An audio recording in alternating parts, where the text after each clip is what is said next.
are here for episode 2 of the Let's Be Frank video podcast. I am Jason Duhe, excited to be here, breaking down everything football and everything in between. Again, we have a lot of action for you today. We're going to be talking prep football. We're going to be talking previews of next week, but also recapping the week that just happened. We have special guest and friend of Frank, Coach Frank Monica, Coach Wayne Stein from St. Charles Catholic.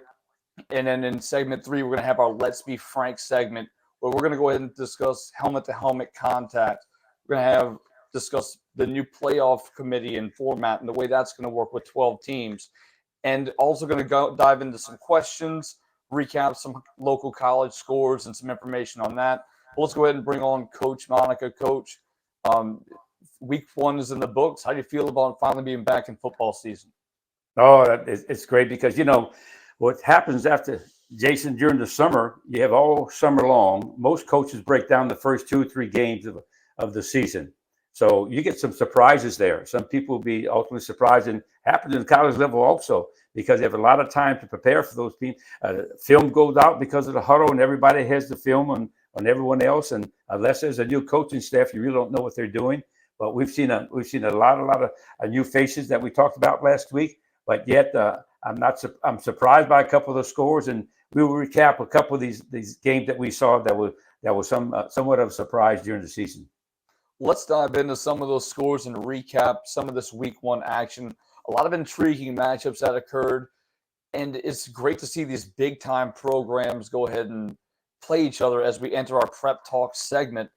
And Coach, recapping week 1, one score that we discussed just yesterday was Duhe defeating Woodlawn and Baton Rouge 25-0. Woodlawn has a high-powered quarterback coming into this game. Duhe, very talented ball club, and are you surprised a bit at the way that game played out? I'm surprised at the shutout because Woodlawn's quarterback is an excellent thrower. He's got great feet. He can run. He's not a big kid, but he's very, very athletic. But I also saw Duhe on tape. They got some guys that can play on defense. And they come from all over the place. They're blitz happy defense, and if you don't prepare yourself well, they can really embarrass you. And they play extremely, extremely hard. Coach Martin has done a great job there, and since he's taken over that program, the defending state champion, and I think they kind of shocked Woodlawn because I thought Woodlawn would actually give them a better ball game than it turned out. But that's only one game. It doesn't really mean very much. But sometimes most coaches say a team improved the most from week 1 to week 2. So it remains to be seen how they both come out of this. Where Woodlawn ends up at the end of the year, I'm sure they'll be a playoff contender with that kind of talent. And they have more than just a quarterback. They have a couple defensive linemen that are also very, very good football players. And looking at another game that might be a bit of a surprise, Brother Martin blanks Madison Prep 17-0. Again, we discussed the strength of the Catholic League just a week ago, taking on a very talented team out of Baton Rouge and Madison Prep that you're familiar with, you played before. What do you think about that matchup and how that game played out? Well, Brother Martin they have a fine system. Coach Bonis has done a great job there since he's been there. And they do a phenomenal job on both sides of the football. They have no weaknesses. So it's going to take a very, very good football team to beat them, and people that are very more athletic teams maybe. But they're very good in the offensive line. They're very good in the defensive line. They're sound on everything that they do. Madison Prep, I did not see them on tape, but they've always had athletes, and I know that they've always been a contender. And as you said before, Michael Roach is a guy that came from there. When we played against Michael Roach at SEC, I was scared for my fans because I thought the guy was so tough. I mean, he was the meanest football player I've ever seen on the football field. He was definitely a great ball player, and we're going to discuss that one a bit more in depth later in a kind of a crossover topic, but we'll get to that in a bit. Jesuit, Slidell sticking with the Catholic League. Jesuit comes from behind in a tight matchup to beat Slidell 16-13 in a very tight ball game. Again, another Catholic League team coming out on top. Coach Scoble is a defensive-minded guy, and he's been around for a long, long time. He's actually been in River Parishes also. Became the head coach at Slidell, and it showed the other night because Jesuit had a time moving the football, but they had to come from behind. They were down by 10, and they had to come from behind to win the football game in overtime. Credit to Coach Manala's team for staying the course and being resilient at the end. And that's all you want for your football team, especially in week 1. Rummel knocks off Washington Parish 42-28. Rummel obviously coming out the gate pretty strong. Coach, you're kind of familiar with that program for multiple reasons, but you're also familiar with Washington Parish. That area produces so much football talent, and Washington Parish kind of gets mixed in a bit and overlooked. But that's a very talented, well-coached team that Rummel found a way to beat them by a couple of scores. Well, I have a stiff neck. I thought I was at the U.S. Open watching tennis because the game went back and forth. My son, Nicholas, is the head coach at Rummel High School. Naturally, I was on the sideline, and they played it on Thursday night at Southeastern. And Rummel's quarterback had a great night. He threw a couple of long touchdown passes to keep them in the ball game, get a little distance. But really, Washington was really electric. I don't know if they've ever stopped. I think there was only maybe 2 punches in the entire game, and it went back and forth. And they run the old West Monroe offense with the fullbacks up close to the center, and this is what we call the sniffer technique, and the tailbacks 9 yards deep, and they run some triple option out of that. They're very talented with a huge offensive line. They're going to win a lot of football games. They were picked number 10 in the state, so that was a big win for Rummel, and because they were actually outmanned up front.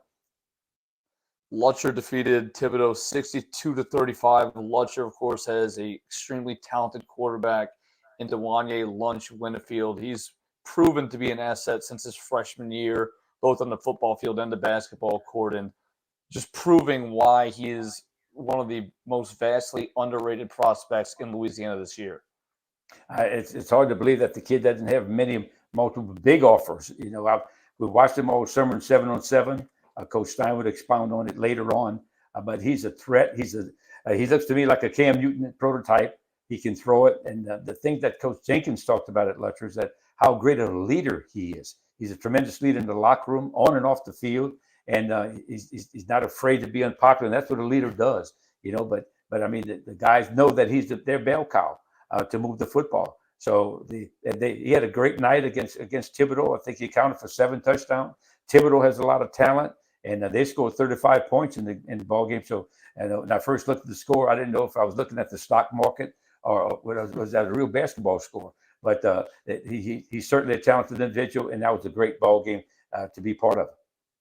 Thibodaux always does have a ton of talent, and to go look at the actual list of offers he has, to my knowledge at least, Louisville, Virginia, and UCF for Winfield, any of which would be very lucky to get that athlete on either the basketball court or the football field. Extremely talented young player. Newman defeated Hahnville 35-14. Arch Manning getting a lot of this noise from the outside for people trying to come after him. But I'm going to tell you what, he made some incredible passes in this game, proving why he is the athlete that he is. And, of course, the pedigree quarterback that he is going to become at the next level.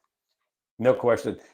Coach Daniel Luquette at Hahnville, he has some weapons also. And I think they were a little surprised at the fact that Newman ran the ball a little bit against them. And but what takes place is that all of a sudden people are looking for Manny, little Arch, and they sort of geared the secondary and maybe even play some more nickel than they want to. And all of a sudden they got an opportunity to move the ball on the ground. Coach Stewart does a phenomenal job with them, and he always has. And I think he took a step up. And by what I mean by that, many times on his schedule that he really upgraded it. He and I talked, we're personal friends. We talked about it because he feels like if you upgrade the schedule and if you win those games like that, it really adds to your program and the psychic. So that carries you to the postseason because then you can tell people, well, listen, we played a Hahnville here. We defeated Hahnville. We'll take on anybody from here on out because Hahnville is a talented football team. So that was a big win for Newman. Yes, and little Archie scrambled a couple of times, and that's the most important thing for a quarterback, that you have to extend that pocket a little bit or extend the play. You see it every Saturday, every Sunday. The better quarterbacks always keep their eyes up the field and they make things happen, and that's what he did on Friday night. And Will Randall, the tight end, is a freak show athlete. He can play defensive end. He can line up at tight end. Wherever he lines up, you have to account for him, and he will beat you 9 times out of 10. He's an extremely talented athlete that does not get enough recognition. Has an offer to Tech. He is committed to Texas to play with Arch, and we'll see that connection at the next level. A game that you wanted to highlight as well, which is a shocking score. We got to see Vanderbilt Catholic play last year. Edie White, 35, Vanderbilt Catholic, nothing. we got to watch a very talented young running back at Vanderbilt Catholic just a year ago, who has quite a few plays. Coleman is a very athletic young man who's getting offers and getting looks. Edie White, a team that not many people were giving credit to, found a way to get to the state title game, couldn't come away with it, but picking up right where they left off last season with this massive win in week 1 at Vanderbilt Catholic, which, Coach, you can attest, not an easy place to win. I've called many games there. Very few teams come out with a victory, much less a 35-0 statement win in week 1. I think that there's a lot of credit because Edie White, they played, as you said, they played for the state championship last year. They've now gotten their program to another level. And I really think Coach Kyle has done a phenomenal job there. He came back as the head coach, and now they're really rolling. And when you beat a fine Vanderbilt team with Coach Minter, I mean, that I know that they're going to be well coached. He's going to have his kids in position, and that had to be a war because that's two schools that are very, very physical. They're only about 15 miles apart, and they're very much alike. And but the score is sort of shocking to me. So that means that Edie White is really on course, probably to repeat and getting themselves in that championship game again. They definitely have. It definitely looks like that's the way to start. If that's what you're trying to achieve this year. Another score: Riverside defeated St. Thomas Aquinas 62-23. That number definitely jumps out at you. We know the athleticism that Riverside has. Very talented running back on their squad and putting up a ton of points. Maybe looking forward to that next week matchup they have against Newman. They tell me when Elijah Davis runs the football, I mean, even the cheerleaders run away on the sideline because he's a big, powerful guy, and he knows where the end zone is located. It's hard for anybody to tackle him one-on-one, and especially that level. So look for him to have a phenomenal year. He's already scored a number of touchdowns, and that quarterback, the email kid, is very, very capable. St. Thomas Aquinas now has some people to get over there. I mean, he's got a nice squad. So that wasn't a slappy football team at all. So that was a good football team that Riverside beat. And Coach Rousseau's first victory. And I texted him the other day, congratulations. I said, don't win too many too fast because then the alumni will start expecting more. And the last game we're going to talk about is East St. John defeating St. James 28-20. Coach, I can touch on this one a bit. I got a chance to watch this ball game live. I was there, and East St. John has a solid mix of young and older talent. Not to get too personal into this, but I got to coach a number of these young men that are playing for the East St. John program, and they have so much young talent that is coming up. You see sophomores, juniors, guys who you're not really hearing about, but East St. John is going to have athletes on the perimeter. Cortez Fisher is the running back who, again, is getting a lot of looks and a lot of recognition. There are so many guys that I could sit here and list that are going to make their mark. And this is a young, hungry football team that understands where they lie and what their goals are. And I think they might sneak up on some people because that St. James team is no slouch. Yeah, I think so. I think Brendan Brown is a hard worker, and he deserves a real good season, and I think he will. And they have a lot of speed. We saw that. I got something 7-on-7, but I don't really know what their linemen were like. But they did surprise a very, very good St. James football team. So that score right there really surprised me. You were asking about their linemen. One word: big. They have some monsters up front for East St. John, and again, that's a team you might want to keep your eye on coming out. Let's look at some previews, Coach. There's so many games that we could sit here and discuss, but let's start with Newman versus Riverside. Arch Manning taking on this Riverside football team with new leadership, new head coach. It's a very intriguing matchup early on. There's two teams that used to play a lot more and getting a chance to duke it out on the gridiron this Friday night. Yeah, what's interesting is about the coordinators there. Coach Lashley is back as a defensive coordinator, and he's faced Newman many, many times when they were in the district. So there won't be any secrets there. I don't know how much Newman has changed their offense. It's going to be a very intriguing game because you got the pass versus a running football team. And of course, the Riverside can score also. They can light up the scoreboard.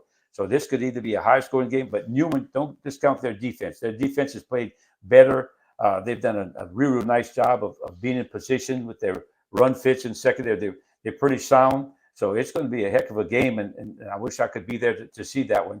But I'm sure that I'll talk to both coaches, Coach Rousseau and Coach Stewart, during the week, and maybe they'll get get a chance to see it on tape.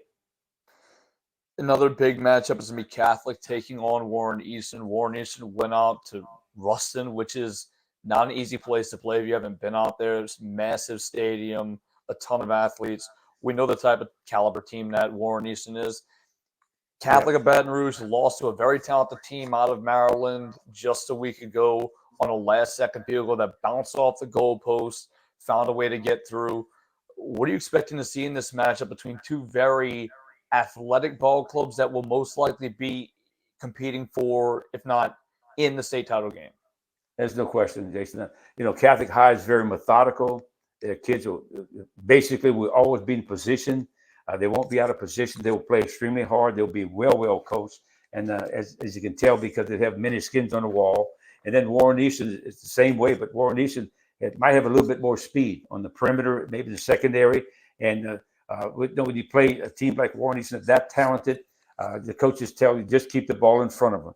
Don't give up the explosive play. And I think that the coaches, that will reverberate all the way through that locker room the entire night. To say, hey, don't give up the big play, make them beat the defense, don't give them turnovers and things like that. That could be a very intriguing game.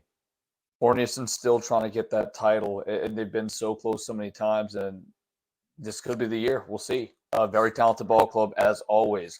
This upcoming week, again, Brother Martin taking on St. Paul's. Interesting matchup with this, another Catholic League ball club in Brother Martin, as you said earlier, very well coached. No weakness type of ball club. How does St. Paul match up against this Brother Martin team?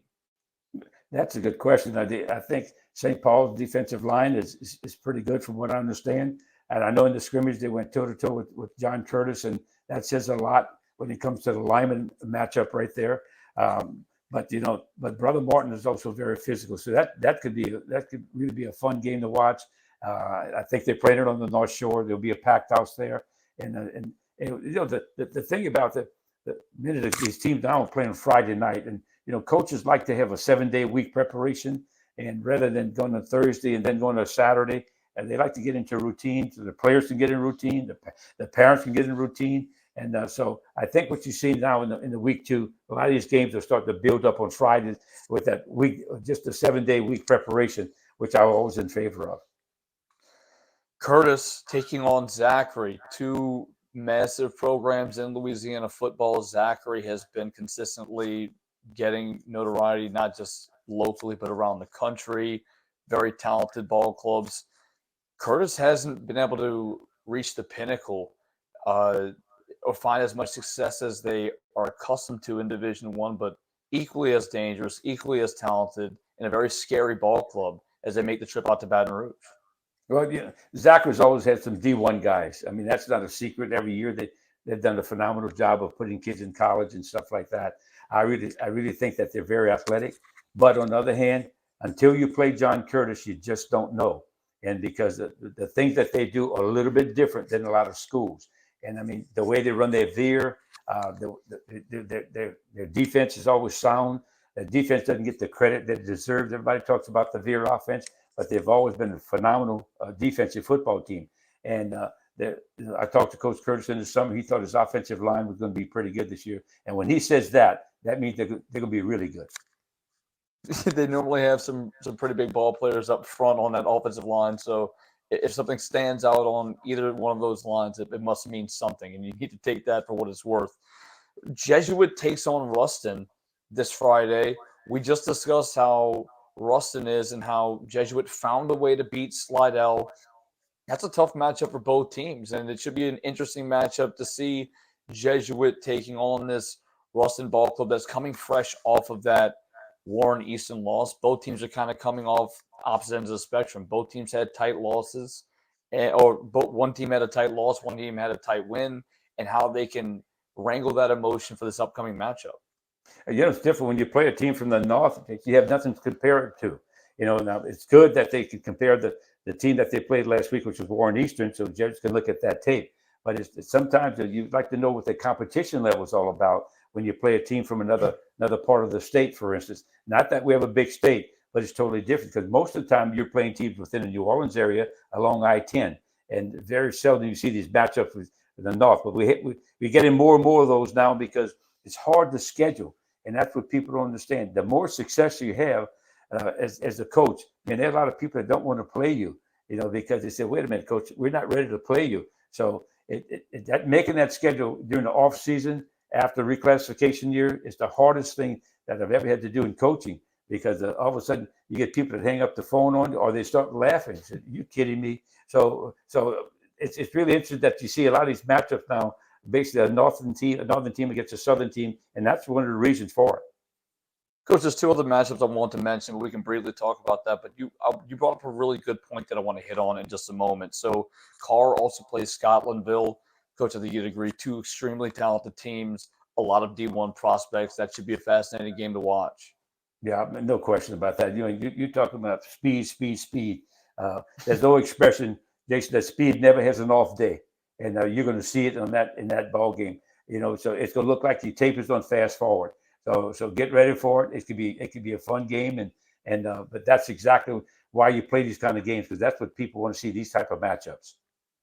One that's kind of hidden in the weeds that I really think is interesting is Alexandria taking on St. Thomas More. Alexandria has been kind of coming on really strong these past few years and making deep runs, and taking on a team in St. Thomas More that has been very dominant. Of course, they lose their starting quarterback, who's now at LSU, very talented ball player.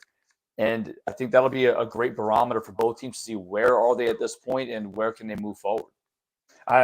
Did he actually replace Jamie Howard? I don't know, or Jamie Howard's son, Walker Howard. And Right. Excuse me for saying that, because I recruited on Jamie, the daddy, at one time when I was at Tulane, and I guess I can't get him out of my system. But they've always have a great program. Their offense has always been electric, fast paced. I mean, I think that's going to be a great matchup. St. Thomas More has a big program. The kids play extremely hard. I mean, they got a lot of support. I mean, they're kind of them and Notre Dame or Crowley in that area are kind of these schools that everybody watches, and also Acadiana also. But that could be a great matchup too. One question I want to ask, it's not necessarily related to recap, but you brought up a really good point about scheduling that I think is really prevalent in especially the situation that some of the smaller schools are. With the power rating system, you gain, for those who don't know, you gain points by playing up in classification, playing better teams. The wins that those teams gain, it's all comes down to numbers. And Coach, when you were at St. Charles Catholic, you were a 2A program. What made it so difficult to schedule some of those games? Because towards the end of your coaching career, I saw a lot of games from teams out of the state. So can you explain to people why you were playing those teams out of state? Why were these matchups happening? And, what that causes to happen as a program, having to go play maybe 3 or 4 or 5 hours away? Well, number one, your districts are smaller. So when your districts are smaller, you're playing maybe 3 or 4 district games. So you got to go find 6 ball games. And that's very, very hard to do, to find the matchup who's open, because if someone else has a big district, well, they can't play you week 5 or 6 or 7. They can't play you that week. So, and it's always nice to have a big district, so that takes care of your schedule and maybe fill in the top 3 games on the schedule. But it wasn't like that. And it's hard to find people that actually have the same open date that you have, unless there's a bye in the schedule. And if they don't want to play you, that's another issue, because there's a lot of pressure for coaches to win. And most of that pressure is self-inflicted. I might add that, but there's a lot of them want to put these patches on their schedule, but they're not going to help themselves with a power ranking.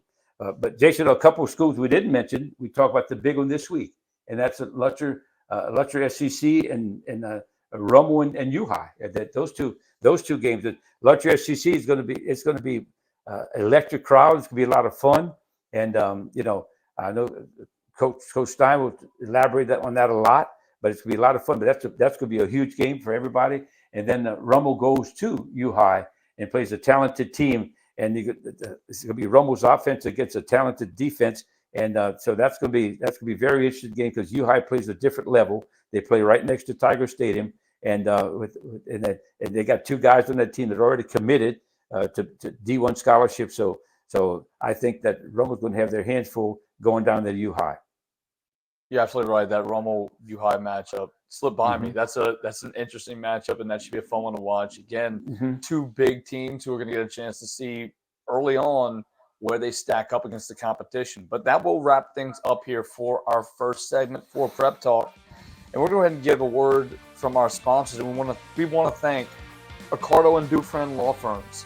Samuel Accardo Jr. and Henri P. Dufresne, your go-to River Parish lawyers. Experience, tenacity, and results. Sammy Accardo and Henri Dufresne provide comprehensive legal services in personal injury, hurricane claims, business litigation successions, and estate planning. Our trial experience, know-how, and commitment to protect and serve our clients is unparalleled. We provide complete real estate, title, and escrow services through our affiliate, State Title LLC. The River Parishes is our home, and servicing our communities is our passion. So after we go ahead and take a break, when we come back, we're going to have an interview from St. Charles Catholic head coach Wayne Stein, which should be really exciting. And we're going to finish things off with our Let's Be Frank segment, where we're going to talk helmet-to-helmet contact, get a roundup of the local college scores and events. And we're also going to look at Blitz the Coach, get some questions from you guys, and also some Football 101, where we're going to talk about prevent defense. So remember, you're watching the Let's Be Frank podcast. Our guest played for Coach Frank Monica in high school before moving on to play for the University of Louisiana. He joined Coach Frank Monica's staff and became the defensive coordinator from 2006 to 2020, where his defenses have amassed 57 shutouts and held their opponents to an average of 12.6 points per game in that span. The now head coach of the St. Charles Catholic Fighting Comets won a state title in his first season as head coach and is the defending Division III state champions, while also picking up his second baseball title in the same season, despite the community dealing with the fallout from Hurricane Ida. I'd like to now bring on head coach Wayne Stein. Coach, congratulations on the title last year, both of them. You and both Coach Monica have now won a title in baseball and football as head coaches. Not many people can say they've done that, but what have you done this offseason to prepare your team for going from being the hunter to the hunted? Yeah, it's tough. We talk about that all the time, especially for the guys that had a large impact on that state championship. And we actually have some experience. And I felt like Coach Monica could probably agree. Now, Hurricane Isaac had something to do with that, but I thought one of our most underachieving teams was 2012, the year after the state championship. And I felt like it was hard to turn the page, on top of having Isaac and Guttinghouse and whatnot. So really, we've just talked about expanding the brand. It's kind of been our slogan, and saying, hey, getting each player a highlighter, and saying that we're highlighted on everybody's schedule, and we're going to get everybody's best shot. And we're going to have to continue to get better and be our best version of 2022. 2021 is over. And that's kind of the message. I try not to talk a whole lot about last year, except what I think championship qualities are, because kids don't want to hear about that. They want to move on and hopefully create their own identity. Coach, my question, Coach. First of all, everybody, this is my nephew, and he's been a kind of a sacred cow. He's been very, very loyal to me all through my career. And Jason, you're right. Since he joined the staff as defense coordinator, our defenses have been superb every year. And I mean, and he coaches with intensity. He coaches hard. He loves hard. And I think that's the most important thing you can get out of a coach. He certainly will be well prepared. And we'll talk about his staff later, because I think that's important for everybody to know. But, Coach, I want everybody to know, you tell me how you balance everything. Not only is the head baseball coach and football coach, but he's also the athletic director and actually a family man of 3 kids. So, and a lovely wife. How do you balance all this in your life and also at school activities also? Because I know you have school every night with some kind of function. Right. And I don't know that I'm doing a great job balancing it. Unfortunately, something does have to give. And we were blessed to win 2 state titles last year. But me personally, I know there are things that I didn't do as well as a head baseball coach, or even as an assistant football coach prior to this year that I had to address and get better. It's your family is first. Luckily, my wife and my kids, they don't know anything else. So I've not been home a ton throughout my career. I've always coached both sports. I'm not saying that that's okay, but it's something that they're used to. And as I get a little bit older, and I have children, I get a little bit older, it gets harder and harder to stay away from your kids. And I think as long as they know, I hope they know that I love them like I love my players, and that dad's not just running around doing something unproductive. He's working hard, and hopefully, uh, those types of things can rub off, and understand that, we put those hours in for a purpose. I look at coaching now more than ever as a vocation. I don't think that was something ever thought it was a vocation. I looked at it as a job as a young coach. But I'm very proud of what we did here in the last 20 years, being a part of what Coach Monica has done, and just trying to continue the standard that was set. Coach, I didn't tell all the public too how a heck of a baseball player you are. I never had the opportunity to coach you in football, but baseball, he was a 400 hitter. He was about a 3-hole hitter, sometimes 4-hole hitter. Excellent outfielder, was an infielder, and so he's learned. I hope that he learned a little bit from that aspect of being on both sides of the fence. Coach, let's switch gears a little bit and talk a little bit about the Shaw game. The way that game unfolded, I was a little concerned. But all of a sudden, you guys really all of a sudden woke up a little bit. I think they kicked the sleeping dog, and we just kind of took control after that. What's your thoughts on that game, looking back at it? Yeah, looking back, I was very pleased what we did offensively. We started a little slow. Luckily we ran to the football. We did not tackle well, but our effort gave us a chance to keep them out of the end zone. There were some things we did exceptionally well, special teams wise, but there's some things that just we did not do extremely well, and I take the blame for those. I try to, do a little bit too much on our kickoff coverage, trying to keep the ball away from some of their playmakers, and it kind of hurt us, and we gave some field position. But I really think our offensive coordinator, Todd Monica, he's starting to really see his stamp on our offense, and uh, you know, we're multiple. We have some playmakers. We have some guys that can, you know, play running back, play wide receiver, and they on the field at the same time. So I've been very pleased with our progress as an offense, especially the last 2 weeks.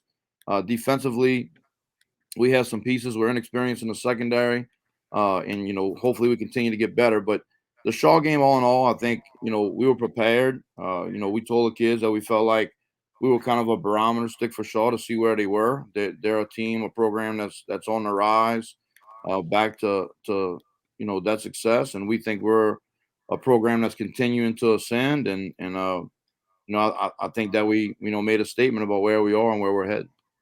No question, Coach. Coach Tierney is a great coach, and I had the opportunity to speak to him after the ball game. And we always said that when you play St. Charles for the first time, you really don't know what you're getting into until you see the intensity, how hard the kids play, how they line up right, your linebackers fit correctly, and things of that nature. But in the coach, I know was surprised after the ball game. Everybody expected a close ball game, but we sort of took control, and especially, Coach, we had a couple big momentum plays in the ball game. The 75-yard touchdown after the fumble recovery was a big play, and then all the special team things that you brought to the table. But Coach, the guy that really stands out and looks really good in the first 2 hours has been Aiden Northam, your quarterback. He's been pretty special. Now I know his dad takes credit for being athleticism, and all his four brothers do, but I really think Dana, all the genes came from Dana. Yeah, I agree. I think Dana's kind of where he gets it from, but he really has been phenomenal. I mean, he looks like a guy that led a team to the state championship a year ago, and we saw him grow last year. He took some growing pains early in the year, and we saw him get better and better, especially after the Newman game. And we saw him grow, and he really played exceptional, in the state championship. He carried the ball 24 to 26 times, and he's just continued to go off of that. He wasn't happy with the way he played in the scrimmage, and he's just a guy that he takes hard coaching, and he's willing to get on one another, and he's really started to hold the offense to a high standard. And our offensive coordinator has put him in good position. He throws as pretty a ball as we've seen around here. He's not the tallest guy, but he has great feet. He's hard to find. He's an excellent runner. He's an excellent baseball player. I mean, it's really, there's no negatives. The kid he really has helped us. I would say besides him, Coach, Devon Sturgis, you're starting to see his full skill set. He's a punt returner. He's a kick returner. He's a running back. He's a wide receiver. Those two guys look like veterans, and they're why we're off to the hot start. Yeah, I agree, Coach. Aiden just has a quick release. He might be one of the better quarterbacks ever put on the Comet uniform that we've had. Even though he's small in stature, he's actually learned to do the tornado drill where he spins now, and he's hard to tackle. He's like a little water bug, and I just love his release, and he's heady and he's intense. So I think I give a lot of credit to what you've done with him and Coach Ty. But Coach, going into the next step, I wanted to ask you about your staff. I think you have an excellent staff there at St. Charles Catholic. And so talk a little bit about the staff that you've accumulated.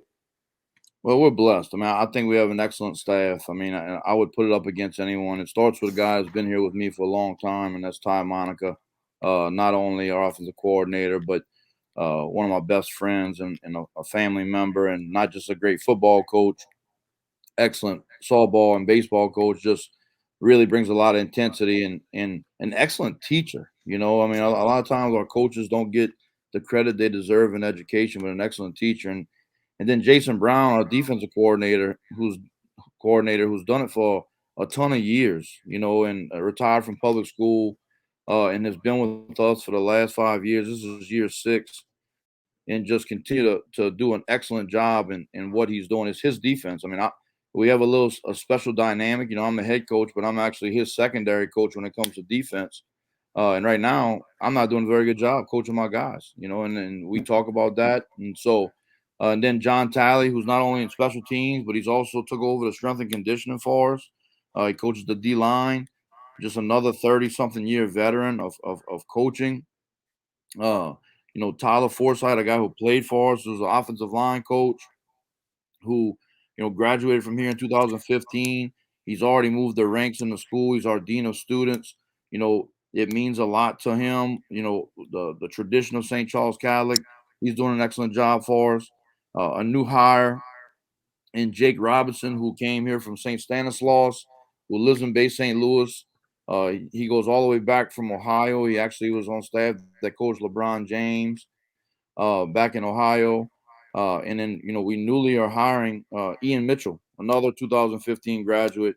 So we have 7 full-time guys, counting myself. And then our CCP guys are not part-time. I mean, it starts with Noah Bork, who also played for us. He's there every single day. He's a student assistant. I don't know if he's going to stick in this profession, if this is what he wants to do. He surely would be an excellent coach if this is where he chooses to go. And then George McGovern, our other CCP, who's here every single day, who helps with the rush ins. And then we've added, we have Ronnie Kelly, who handles the running backs. We've added Randy Madair, who also helps with the running backs and wide receivers. And we've added Derek Gobert, who also assists with the linebackers and the safety. So I'm on pace to have as many staff members as Nick Saban, if I can get them, Coach. No question about that, Coach. And they all can't fit in the room anymore. Can't fit in the room anymore. No, some of those spandex pants are being tested. Also, I noticed that, and I'm when I read that chart, Coach. I really like the fact that that St. Charles Catholic can play all 3 phases, and it's going to take a heck of a football team to defeat you guys unless something special happens. But out of the ordinary, you guys could play a little offense, little defense, and great special teams. And it showed up the other night. Our special teams showed up. You got 2-point conversions on it. The punting game by Bertucci, his punting actually turned over the field one time. You had the ball on the 20, and they ended up taking that possession on the other 20, which led to the bad snap and then the score. So, I mean, all those things that people don't realize what goes into practice sessions. But in order for special teams to be important, the head coach must support it. That's very, very important. And you guys have seemed to do that. Coach, let's turn the attention a little bit to your upcoming opponent. It's a big rivalry game. There'll be a packed house there. Traditional team that has, I think they have like 6 or 7 state championships. And Coach Dwayne Jenkins does a phenomenal job. Talk a little bit about your opponent. Give us a brief scout report on Lutcher High School. Well, one Lutcher, like you said, a rich tradition. I think Dwayne Jenkins is a hell of a football coach. He's even a better person. I mean, he's one of the people I trust in this profession. He's one of the people, I ask for advice. As I I stepped in after Coach Monica retired. There's not a whole lot of people that have done that. Had to replace a legend, and I leaned on people like him and Nick Monica that have been there before. And you talked about balance of AD and all that and family. He's another guy I talked to about that. So, I have a brother-in-law who's on the staff, and Chris Dago. They have an excellent staff. They have an excellent team. I think the quarterback is one of the best players in the state of Louisiana. He's not only a great player, he's a fine young man. Every time I've been around him, I've just been impressed with his leadership ability and his work ethic. They have a lot of weapons. He's not the only guy that they have. I mean, they have a multitude of backs that they use. They have a multitude of wide receivers that they use. They do a great job, multiple personnel groupings, and then on defense, they mix it up. You get a little bit of odd and a little bit of even. They've started to pressure a little bit more. So they're a complete football team. They played Destrehan in the Jamboree, and they didn't flinch. I mean, Destrehan's a heck of a football team. They're gonna be in the mix in the end. And then they really dismantled Thibodeau last week. So it's gonna take a heck of an effort for us. We're gonna have to win all three phases, or at least have a stalemate in a phase here or there, and find a way to get it into the fourth quarter and hopefully pull off a victory. I think it's going to be an excellent crowd. I love River Parish football. I wish we all played every single River Parish team that we could. I think it's an excellent opportunity to keep the money right here, to keep the interest and the buzz. So we're expecting it to be a phenomenal night. No question about that. That they have rabid fans. Coach, they've asked me to speak at their quarterback club tomorrow night, so I don't want to give away any secrets whatsoever. That's why I don't want to know too much or pry too much. But I'm gonna have to do a little line. I'll confess that on Sunday. But Coach, one thing I was always impressed with is the fact that you kept things alive, and you really just worked your buns off to be successful, and you deserve all the credit that you get. I must tell all the fans this, that at no time has SEC ever signed a guy to a scholarship to the Southeastern Conference. We got some guys that signed at other places, but you're playing with guys that just hard-nosed, guys that worked extremely hard. And so it's a credit to you and your program, and especially your coaches and the administration. Dr. Mia and Drew Cupid, proud of her, the leeway that they gave you in terms of bringing in coaches, getting guys in the weight room, just administrative things that that are behind the scenes. And that's so important, because if the strong administration, everything they say, a fish always thinks from his head. So it's always important for the administration at the top to give you great support. And you seem to have that at this particular time. I do, Coach. And it started with you. I think, one thing I learned from you, you had high expectations for everybody in the building, and that was including the administration. And I think you raised the bar, and that's what I wanted to do whenever I came in after you retired, is just to continue to try to raise the bar, have a 5-year plan, have a 10-year plan, have some goals that may scare us, and throw them out there. And we are lucky right now at St. Charles Catholic. Everybody is in alignment. We're not going to sacrifice, the character of our school to just try to win football games, but our administration knows that athletics is important. That our kids are hard-nosed kids. They lay it on the line. And not just administration, our parents. Our parents allow us to push our kids. I mean, and we do. That started obviously with you, and we still have a tough River Parish culture. It's a soft world that we live in, and we're blessed to be able to push our kids. And I think that's why we've been able to maintain the success that we've had the last 20 years. And Coach, just last word, the quarterback club and the supporters, we got a couple guys that are always around there, and all the things that were built at St. Charles basically were not built by contractors. Most of the things built, 90% of the things were built by parents and the quarterback club members and people like that. And they like that because they feel that they have some involvement with it, and it's part of them. And so it's a credit to you to keep things as you are. And I know it's going to take a heck of a team to defeat you guys this year. And I'm sure that you're very, very proud of your staff, your players, and I can't thank you enough. And also, I'm proud of you, and I know your kids are also proud of you. Mom and Dad, Maria and Wayne are just gushing. And we didn't mention Pun. Pun is our nephew, And Pun is he's our statistician. He's at all the ball games. He keeps all the stats. Pun knows everything. He actually knows where Jimmy Hoffa is buried, but nobody's asked him.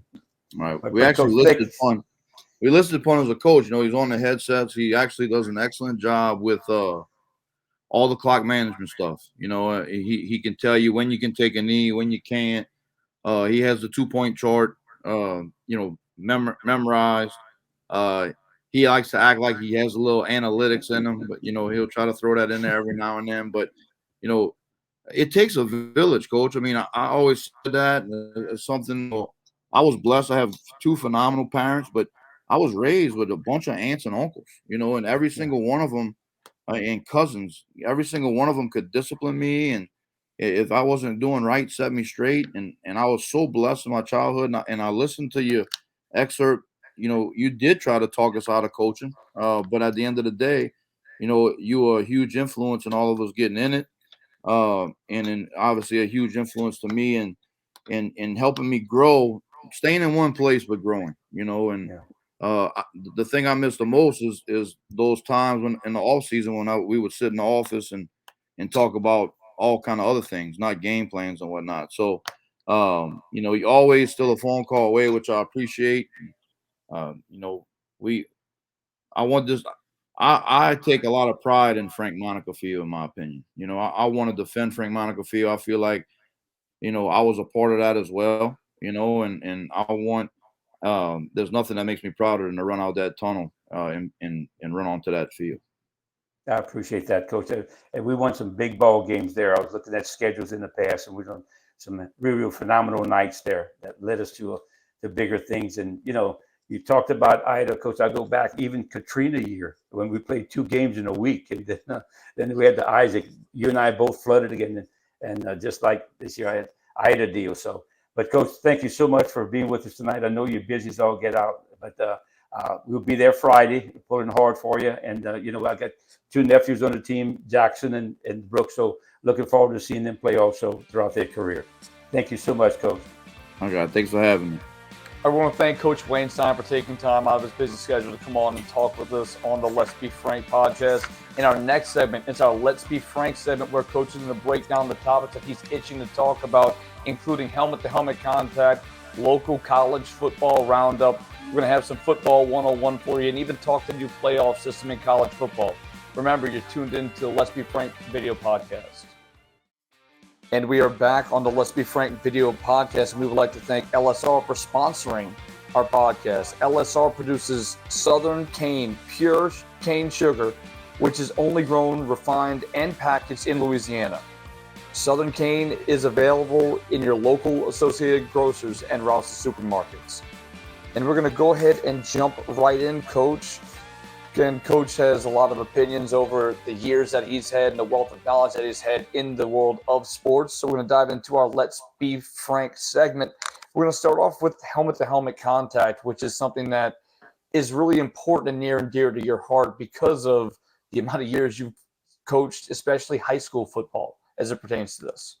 And no question, Jason. You know, it goes back a long time ago. There was no such thing as that. When I played high school football, there was no such thing as that. You hit people as hard as you can, whatever you can. I mean, if you get a sledgehammer, you can use that. I mean, but nowadays it's a very, very sensitive issue. And after watching the LSU game on TV the other night, you saw a very, very important play in the ball game. A kid was ejected for what was known as helmet-helmet contact.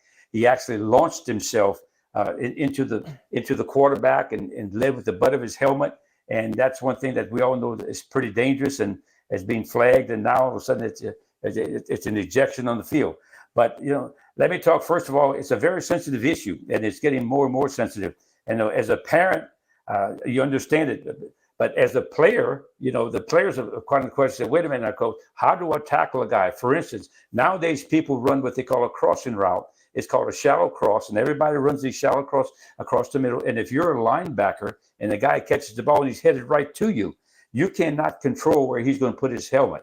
So if you lower your head, now the coaches teach tackling, and when they teach tackling, they try to teach it, you know, put the head across the bow, or my term was bite the bicep. In other words, you go across the bow, bite the bicep, you wrap your arms around the ball carrier. But if the guy lowers his head, you actually have nothing to tackle, nothing to hold on to.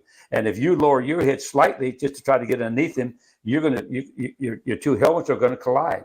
And so that, and also they got what they call in the defense a cover two secondary. So if a big tight end runs right down the middle and he's running right to that safety, he catches the pass, what is the safety to do? I mean, does the safety try to tackle him high or tackle him low? And I might add that if you ask any athlete that ever played the game, would you rather be tackled up high or tackled low?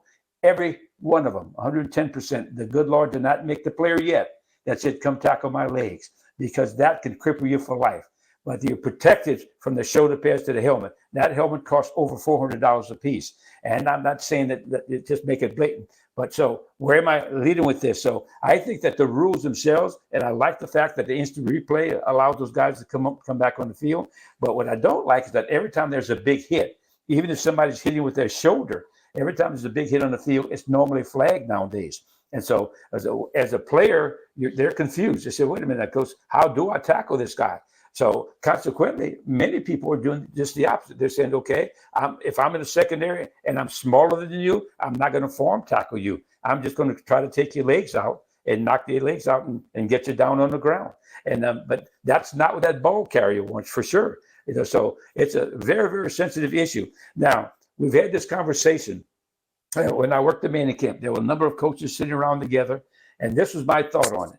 My thought that to tell the officials this, and I brought this up a couple of times at the two various officials in some of the meetings when I was coaching, is that I think if the defender is bringing my arms into the tackle, if I'm not trying to hurt the guy, if I'm bringing my arms, I'm just trying to wrap him up. If I'm bringing my arms, if I'm not bringing my arms behind, and I'm leaving the ground and I'm torpedoing the guy and spearing him with my head, I can understand that. That deserves a penalty, and that's certainly not healthy. Not healthy for either one, because they could injure their neck also. So so we talked about it as consensus. Said yes, if you can just see the arms coming into the tackle. And I saw a game on Saturday, watching the East Carolina, North Carolina State, and they threw a flag. And at first, when they looked at it, that's exactly what the defender was doing. He was bringing his arms into the tackle. But sometimes those things are not easily seen on the field, at the same pace. If you look on tape, you can. Okay. Now, there is a difference. And in high school, they have what they call the blindside block.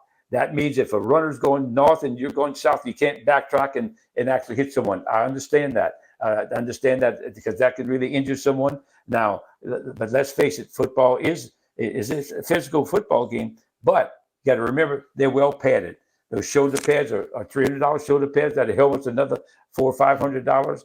They have thigh pads, and they even have the oversized thigh pads for people. And I'm not saying the injuries are not going to occur, but when it comes to the helmet contact, people are a little bit more sensitive to it. And I just think that the smaller players are a little bit at a disadvantage. So what they're going to do to the bigger players, rather than even try to form tackle like the coaches taught him, he's going to try to just take the guy's legs. So now coaches work real hard in practice to stay up. In fact, the days of heavy scrimmaging, heavy contact in practice, those days are basically gone. You don't see coaches that they might tackle, but when they tackle now, they don't take them to the ground. For instance, if you watch a lot of schools in practice, nobody falls on the ground unless it's by mistake, unless they trip or something, but no one falls to the ground. So coaches have done a better job of taking care of themselves, because the old adage, if I lose a player to injury, I don't want to be at practice. I want to be in a game. And but the helmet thing is really something that's been overemphasized. And sometimes now when you see a big hit, everybody calls for a flag. And it might be a perfectly good hit with the shoulder. And I get that. But yet on the flip side of it, one thing you have to be careful of when you're teaching tackling, you tell kids, don't lower your eyes. Don't lower your eyes. It's important that you don't lower your eyes. But yet when you see a ball carrier that's coming in, he lowers his head, you have no control where his head is going to be. And so a lot of guys, some of the things are flagrant and it's very, very obvious. But there are things out there that's very, very questionable. And so the players are confused. Exactly. Wait a minute, coach. How would I tackle this guy? So all in all, my point in being here, we want the game to be safe. Everybody wants to be safe, because coaches want their players, the same ones that lined up week 1, they want them week 10. And so the coaches do a good job of teaching that. But at the spur of the moment, you don't know when that action is going to take place. and the player's going to lower his head, and all of a sudden you have a helmet-to-helmet contact. And I might add this: if you really look hard, the one thing I don't understand, there's helmet-to-helmet contact in the line of scrimmage every snap. You're not going to block.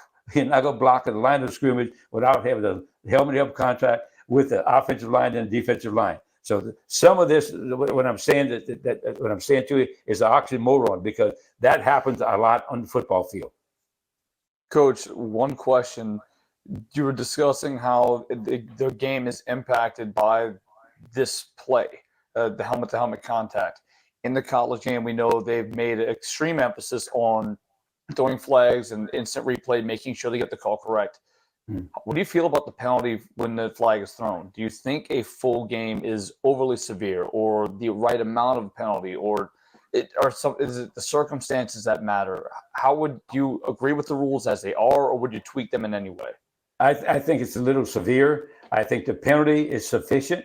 I think because, once you tell it, like for instance, watching the LSU ball game, what that player did was uncalled for at that particular moment.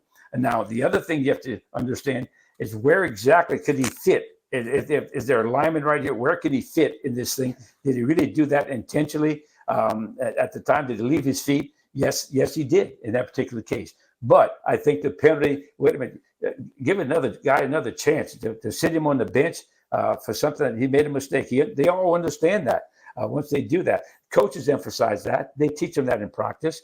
You made a mistake in the game, and in the heat of the moment, he forgot himself. And so, but I really think that Jason, your point, being too severe and benching that guy for the whole game, I mean, that's hard. Give him the penalty. You've already penalized the team and enough, and it's a contact sport. I mean, this it's not dancing. When they said like one guy told me, he said that. Football is not a contact sport. It's a collision sport. Dancing is a contact sport. So the bottom line, if you're going to play the game, you have to understand that's part of the game. So what you're saying is, I want to just for clarification, the penalty is sufficient. What happens if it's a second time? Do you think then it goes to a half or a full game? Now you're talking. I think that now, okay, I've gave you a warning. We penalized you one time. The second time, you're out of the ball game. Because you have to understand that, and that at least it gives the guy a chance to come back in the game, and because those guys have worked extremely hard to get ready for a season, but to be sitting there, it's like being injured. To be sitting there and watch your teammates, and that guy feels like he's done something wrong, that he's let down his football team, and he's been ostracized for something that he was just playing good hard-nosed football, and I don't think he intended to hurt anyone, but that's the way the game is. It's an intense game. People don't understand that. When you go into the locker room prior to the ball game and you hear those cleats and scratching on the floor and people banging on the locker, they don't understand how intense the game football is. And it has to be, or you yourself will get hurt. And Coach, we're going to go ahead and change gears to local college football wrap-up. A lot of local games that have occurred over this past weekend. One in particular we're going to save for last. I think that's pretty obvious which one we're discussing. But going down the list, the first game, Nichols losing to Southern Alabama 48-7. Tough task to go play an FBS opponent and win. Again, it's still early on in the season. Nichols has some time to recover and gain from this, and I expect they will. They are a very well-coached football team, and they definitely have some of that talent, especially from that River Parish area. No question. Coach Rebo will get them going. He has a fine staff. He has a couple of like players that I coach that's on that football team. We're pulling extremely hard for them. Little out man, they're playing a D1 school. South Alabama has really built up their program. Alabama high school football is really, really good. So now being in Mobile, they actually have a great city to recruit to. So, I mean, they've upgraded their talent level an awful lot. And when they get in their class, they'll be fine in there. And you look for them to make a run like they do every year. I'm sure that Coach Rebo, he's been penalized a little bit by some of the guys getting that transfer portal, and which I don't think it's fair because, here's a kid that can go to his school that's a real good player. Then all of a sudden people in the voices are telling him, go to another school. You need to be playing at a bigger school, and he loses them. So they become almost like free agents again. And so he might have recruited this guy, built him up to make a good player, and then all of a sudden he's playing for someone else. So being on that level is awfully tough and to win. And Also, you can get some fallback guys every now and then, but now with the way the rules are, people are not falling back to that level. They're staying on the D1 level. Looking at another game, you have Louisiana beating Southeastern 24-7. Two local colleges playing against one another. New leadership at Louisiana, finding a way to win game one. We just discussed with that last matchup. You have a team that's at the FCS level playing up. 24-7 is a respectable outcome for that ball club, but also we're seeing Louisiana try to build towards the future now that we've seen Napier leave for greener pastures in the swamp. I think everybody was pulling for Coach Desimo to get that job, and because he's a local guy, and that's very important. And he really played there. He enjoys the community, still lives there, and I really think that he's probably going to keep the legacy going there after Coach Napier leaves. Coach Frank Selfo is a guy that he's one time on my staff, and also we coached together. He's on my staff at Jesuit, and then we coached together at Tulane, and heck of a coach, and really got that program going on the next level. They'll be highly ranked, and they have a heck of a quarterback. And for what I understand, that game, I did not see it, but that game was a lot closer than the score indicated. And I can believe that too. Southeastern has been very competitive at the FCS level, and we'll see them continue to be so this season. Tulane defeated UMass 42-10, which is an expected result. But one thing that I think we can all agree on is that, the coaching direction that they're going in has been a positive thing. Last year was a bit of a backstep, but that's not the norm. I think also when you talk about the hurricane, the impact that may have had on their season, these players, plus going out week one, nearly pulling off the upset against Oklahoma. Coach, what does that do to a team when you lose that type of game? Again, it can either flip you one of two ways. It can either elevate you to move to the next level, or it can be a demoralizing loss. And I think it kind of went against them last year, but getting this week one game to get their feet underneath them, I think that'll be a very positive thing for this Green Wave team moving forward this season. Well, everybody forgets that, they lead off with Oklahoma first, and that was supposed to be, at Birmingham at one time. That's where they were staying. It had been a lot easier, but it was moved to Norman, and that played right into the teeth of the alligator there. And then they come back and they play Ole Miss, and they're still in Birmingham. And so they're not sleeping in their own bed, and their schedules are different. It's totally hard to do that. This year, they got an opportunity to be normal. And it showed the other night. They played, I think, a competitive UMass team that was big and physical up front, that ran the ball an awful lot. They didn't throw many passes. They ran a lot of quarterback runs. And Tulane had lost his big free little kid in the center, so he didn't play that night as the nose guard. So I think they took advantage. UMass took advantage of it. But very, very impressed with the running back. I think the running back at Tulane, Spears, is about as fine as anybody in the state. He scored a number of times. He kind of rested at the end of the ball game. The Pratt kid is a quality quarterback. Early in the ball game, they weren't in sync on offense. You can tell that. But all of a sudden, in the third, fourth quarter, I think they opened up things just a little bit, and they started to get a variety in their offense a little bit more, and got a little distance on UMass and made them basically one-dimensional. So Coach Fritz is an excellent football coach. He's not blessed with the wealth of talent that you see running around the SEC, but he gets the most out of his players, and he's always very, very good in special teams. And that's something that he and I kind of share together, along with Coach Greg McMahon. We all friends, and over the years we talked to special teams with one another. And I really think that Vegas has them not winning more than 5.5 games, and I said I think that's the best bet on the board. And of course, the last game, which we're going to discuss, is LSU losing to Florida State 24-23 in what I think you would describe as very poor special teams play to wrap that game up. And I got the chance to go to the game with my family. Coach, before the game started, the band comes out on the field, and they're pumping up the crowd, and he drops his baton. And I've been going to LSU games every week since I was 6 years old, and I lean over to my brother and I said, that might be a bad sign of what's about to come. And sure enough, LSU was outgunned, outmanned in every way, shape, and form. Offense, defense, special teams. We're fortunate enough to be at the end of that game. Very fortunate to be even close to the end of the game. And special teams came into play and they were not able to execute. Yeah, I'll tell you, Rich, I felt badly for Coach Kelly. He inherited a very depleted roster. The first thing that jumped out at me, number one, they didn't play well in any phase. They were outplayed in offense, defense. The third down conversion rate was off the charts. It was 67% in the first ball game. I mean, that's tough. That's the number one thing you preach to your defense is get off the field on third down. But they were outplayed in every phase. But the one thing that jumped out at me, LSU has very little speed. And where's the speed? They don't have that speed in the backfield. Their receivers look very, very average. And even though we heard all the talk about how good their receivers are going to be in that receiving core, but Florida State was a faster team than they were. So now they don't have it yet. I think Coach Kelly's going to get it there. I really enjoyed his post-game comments. I think he was very, very honest, and he was not pleased with their execution, and you can see that.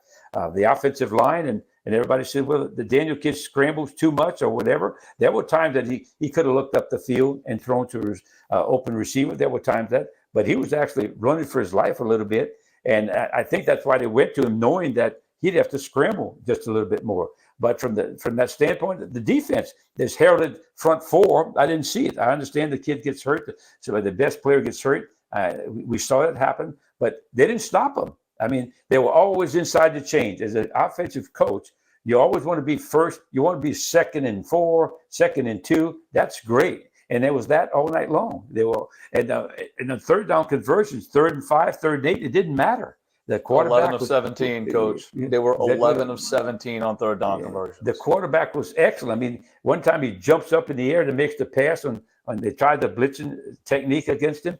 But it all goes back to players. They just don't have the players yet. And I'm sorry for saying this, but they're going to struggle until they get some of those new kids in there. It might take a year or two for them to take place. But from what I saw last night, Florida State is not a bad football team now. Coach Norville's got some skins on the wall. And I was really, really disappointed, though, and the way the game ended. And I think everybody was, because when you can't teach an up back to block that gap, you can't teach that up back. Now, the one thing I don't know, and no one brought this up, the 1.2 is your snap, hold, kick, get off time.